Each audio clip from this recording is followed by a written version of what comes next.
kejìlá oṣù kẹsàn-án àti oṣù kejìlá síra wọn ó sì wọ́n ní àkókò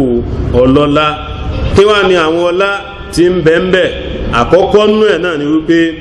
ọlọ́run bá tí ọlá rẹ̀ gọ ọba tó tóbi tó bùháyà ni kìí fi nǹkan búra fi nǹkan tó tóbi inú ẹ̀dá ẹ̀ òun sì lè gbogbo tó fẹ́ búra ẹnìkan ò lè fi nǹkan míì búra inú ẹ̀dá ọlọ́run ọba àfi pẹ̀lú ọlọ́run wa mú nínú tó wù ó fi búra ó fi fájìrì búra ó fi dùhà búra ó fi nàhárì búra ó fi asìrì búra ó fi magrib ó fi búra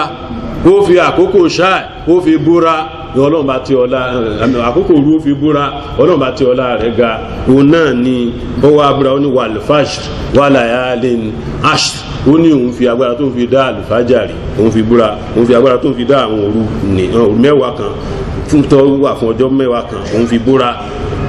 bẹ́ẹ̀ bá a sì sọ àwọn mufasirun wọ́n ní òru mẹ́wàá ọjọ́ mẹ́wàá yẹn òun náà ni ti oṣù ọjọ́ mẹ́wàá àkọ́nù oṣù zulihijja wọ́n á ní oṣù zulihijja yìí àti ọjọ́ mẹ́wàá tí a sọ pé bẹ̀rẹ̀ rẹ̀ yẹn ìnáṣọ́rò hurum nínú àwọn oṣù ọ̀wọ̀ mẹ́rin tí ó tẹ̀lé rí ara wọn bí àdìsí ànábì sallallahu alaihi wasallam tó ní oṣù shawwal zulqaada zulhijja àti muharram oṣù zulqaada zulhijja muharram pẹ̀lú rajab tó wà láàrin jamade ìthani àti sha'ban ìyẹn ó jẹ́ ọ̀kan bákan náà tá a bá tún wò iná ni pé láàrin ọjọ́ mẹ́wàá yẹn àti oṣù yẹn Ọlọ́run fi àkókò ìdí ẹ̀sìn wa ládé inú ọdún yẹn pẹ̀lú sí ájì ló fi sí inú tójú tó pàtàkì òun náà ni wípé ìkànnù ọjọ́ mẹ́wàá yẹn ni Ọlọ́run ọba pé ẹ̀sìn wa fún wa lójú ayé ànábì wa Muhammad sallallahu ta'ala alaihi wasallam débi pé Yẹhudi kan ìkànnù àwọn àfáàgbà wọn ó wò sùnsùn lọ torí pé wọ́n máa Al-Kùránì ju bí àwa sí mọ́ lọ wọ́n sì máa ànábì Muhammad sàṣàlá ju bí àwa sí mọ́ lọ torí pé ó ń bẹnu àkọọ́lẹ̀ ìwé wọn wípé òjíṣẹ́ ẹgbẹ̀yìn ń bọ̀ tí í ṣe ànábì Muhammad sàṣàlá nínú original Bible wọ́n dáàpọ̀ ẹ̀ wọ́n máa ń béèrè lọ́wọ́ ìkànnù àwọn ànábì Banu Israel ṣé ìwọ ni Yahya John the Baptist onírárá oníwọ̀kọ́ ó ní ṣé ìwọ ni ok wọ́n béèrè lọ́wọ́ Yahya John the Baptist ṣé ìwọ ni Musa ó ní ìwọ ó lóun kọ́ èmi Mose ṣé ìwọ ni Isa ọmọ Mariama ó ní òun kọ́ ó ní ṣé ìwọ ni Muhammad yẹn sàṣàlà nínú original Bible wọ́n dákọ̀ ànábì Muhammad sàṣàlà nínú King James wọ́n pè ṣé ìwọ ni òjíṣẹ́ náà èyàn anabi Muhammad sallallahu ta'ala alaihi wasallam so wọ́n ní òun kọ́ so ó ní anabi wa Muhammad sallallahu alaihi wasallam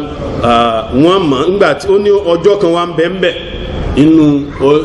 àwọn àyàtọ̀ Ọlọ́run tó sọ kalẹ̀ fún anabi Muhammad sallallahu alaihi wasallam ó ní tó bá jẹ́ pé irú rẹ̀ ó ń bẹ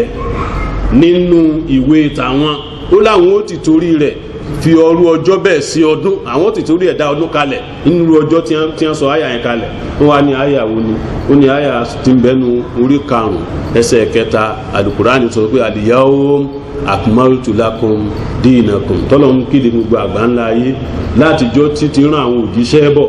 kò sọ orú ẹ̀ rí ìjọ yẹn tí ànábì wa Muhammad sallam tó ń ṣe iṣẹ́ ájì for the first time tí wọn ò ṣerú ẹ̀ rí tí àwọn èèyàn tí wọn ọ̀pọ̀ tó bẹ́ẹ̀ rí kí ànábì wa Muhammad sallam kó tó dé wọn ò dé níbi 100,000 tí wọ́n ń bẹ lẹ́yìn ànábì wa Muhammad sallam tí wọ́n sì gbé labbaika Allahumma labbaika labbaika la sharika laka labbaika innal hamda wan ni'mata laka wal mulk la sharika lak tí gbogbo ìtọ́lọ̀ ń dá pátá tí wọ́n ń gba nǹkan yẹn wí láàrin sánmà àti ilẹ̀ ní orí omi àti ní ìsàlẹ̀ omi gbogbo àyíká tí wọ́n ń wí àwọn nǹkan yìí láàrin ẹ̀lọ́lọ́run wá sọ àyà náà kalẹ̀ wípé ìrẹ́ ànábì Muhammad sallallahu alaihi wasallam máa kéde sí gbogbo àgbáńlá ilé tó pé al-yawma akmaltu lakum dinakum lónìí tẹ́ ẹ parí iṣẹ́ ájì mo ti pé ẹ̀sìn yín fún yín mo pé ìdẹ̀ra mi lé yín lórí mo sọ ẹ̀sìn yín lórúkọ lónìí kan máa jẹ́ Islam. wọ́n ní irú ọ̀sẹ̀lẹ̀ rí Ọlọ́run ọ̀dà akọ ẹ̀sìn rí tí ì bá sí ọjọ́ yẹn wọ́n á ní kí Ọlọ́run ọba Ọlọ́run yan ẹ̀sìn báwọn òun sì yọ́nú sí báwọn òun sì yan fún ọmọ ànábì Ádámà tó bá jẹ́ pé irú ẹ̀ ń bẹ́nu ìwé tàwọn ni ó wà nù Taurat àbíkọ́ wà nù Zabur àbíkọ́ wà nù Injil àwọn ó ti torí ẹ̀dá ọdún kan lẹ̀. Umar bin Khattab radiyallahu anhu ó ní òun fọlọ́wọ́n bá búra òun mọ ọjọ́ tí àyà yẹn sọ̀kalẹ̀ òun mọ àyè ibi tí àyà yẹn ti sọ̀kalẹ̀ ó ní pẹ̀lú ògo Ọlọ́run ọjọ́ àràfà ló sọ̀kalẹ̀. ó ní ọjọ́ yẹn sì ré ní ẹ̀ ń pè ní Yawmul Hajjil Akbar ọjọ́ alálàájì tí ó tóbi jùlọ. ó ní ọjọ́ ọdún ní fún gbogbo mùsùlùmí káàkiri àgbáńlá ayé kẹ́yìn tó mọ̀ pọ̀ yẹ kọ́dún wà ń bẹ̀ Ọlọ́run ti fi sí ọdún fáwọn mùsùlùmí. àtúnrẹ́kọ̀ọ́ kọ̀ọ̀kan ń bẹ̀ o àwọn tí èsì mùsùlùmí náà kiri wọ́n rúrí ju àwa mùsùlùmí lọ wọ́n ní plan fún ẹ̀sìn ju àwa mùsùlùmí tó bá jẹ́ pé bí àwọn ṣe ní plan fẹ́ sí wọn ilà àwa mùsùlùmí náà ní plan fún ẹ̀sìn ni àlejò wà bákan náà. ìwọ wo orí rédíò wo orí tẹlifíṣàn sáàsì látọjọ́ Thursday Friday Saturday Sunday wúwọ Monday wàá rí pé igi mú jìnnà sí orí gbogbo wákàtí wàá máa rí wọn ni kódà àwọn tó ti ní odidi channel tó jẹ́ pé 24 hours ilẹ̀ máa gbọ́n bẹ́.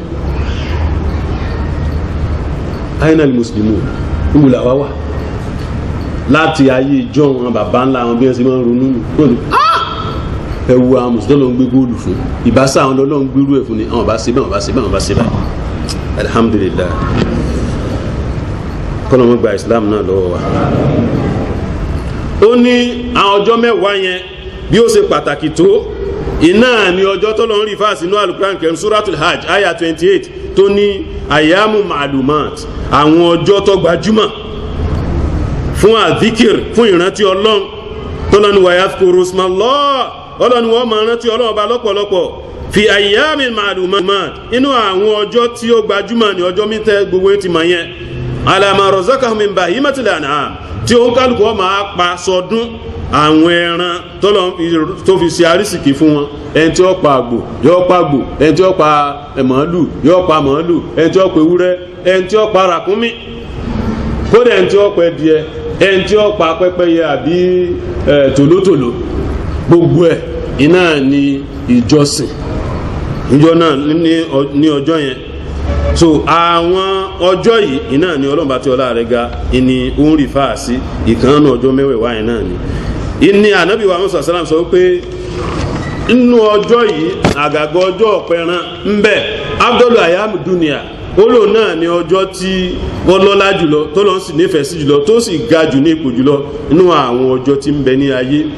ó ní ànábì wa Musa sallallahu alaihi wasallam hadith kan tí Jábìrì gbà ó ní abdul ayami dunia ayamul ash ó ní ìtọ́lọ́lá jù ní gbogbo ọjọ́ tí ń bẹ nílé ayé òun náà ni ọjọ́ mẹ́wàá kọ oṣù Zulhijja yẹn wọ́n ń béèrè wọn ní kódà kéèyàn ó tiẹ̀ wọ́n ní ká tún wo àwọn ọjọ́ tá a fi ṣiṣẹ́ fi sabilillah ó ní kò sọjọ́ tí ó tó àyàfẹ́ tó bá jẹ́ pé ìjọ tó jáde fi sabilillah àtòun àtẹ̀mí àti dúkìá rẹ̀ lílọ tí wọ́n lọ wọn ò darí padà wọ́n sì tàn síbẹ̀ ni ó ní irú ẹni ẹ̀ la lè pé ọjọ́ tí ẹ̀yìn ẹ̀ lọ́lá fún ju àwọn ọjọ́ tá a wí lọ inú ọjọ́ mẹ́wàá yìí ó ní inú ẹ̀ ní yawmu arafa wà yawmul hajjil akbar ọjọ́ alálàájì tó tóbi jùlọ yawmu maghfira wa dhunub ọjọ́ tí Ọlọ́run fi orí gbogbo ẹ̀ṣẹ̀ jì ní yawmul itq minan niran ọjọ́ tí Ọlọ́run àti Ọlọ́run yóò yọ gbogbo ọmọ ẹ̀dẹ́ ènìyàn àgà mùsùlùmí kúrò nínú náà yóò sọ pé mo foríjì gbogbo ẹ̀ ti dọmọ àlùjánnà ọjọ́ tó jẹ́ pé tí mẹ́sàn-án yòókù ọba tiẹ̀ sí kápọ̀wọ́ ọjọ́ àràfà náà ní bẹ́ẹ̀ ń tọ́jẹ́ kan nu mẹ́wẹ̀ẹ́wá yẹn gẹ́gẹ́ bí àdìsí kan nú ọ̀rọ̀ ànábì wa sàlám ó ní làkàfáàhùn ó ní ẹ̀gàn ọlọ́wọ́lá yawmu arafa àbí ọ̀mbrẹ́là yawmu arafa ó ló tó láti bo gbogbo àwọn ọjọ́ mẹ́wàá yẹn ó ní kódà àwọn kanú òru rẹ̀ náà ìkanú òru tọ́lọ́lá àti pé bí mi ọ̀bá tún sí gan òun nìkan gan ti tó ní àwọn òru ó ní náà ni Laylatul Mabit bí Muzdalifa ọjọ́ gbogbo alálàájì pátá tí wọ́n tó sùn ní Muzdalifa bí wọ́n bá jẹ́ 5 million láràfà lọ́sàn 5 million wọn náà ní Muzdalifa lálẹ́ ojú kan náà wọ́n sùn bẹ́ẹ̀ ṣe gbogbo wa ṣe wà lórí ìtẹ́ lórí ẹni ló ń kálukú ọ̀tẹ̀ ẹni rẹ̀ tí ó sùn lọ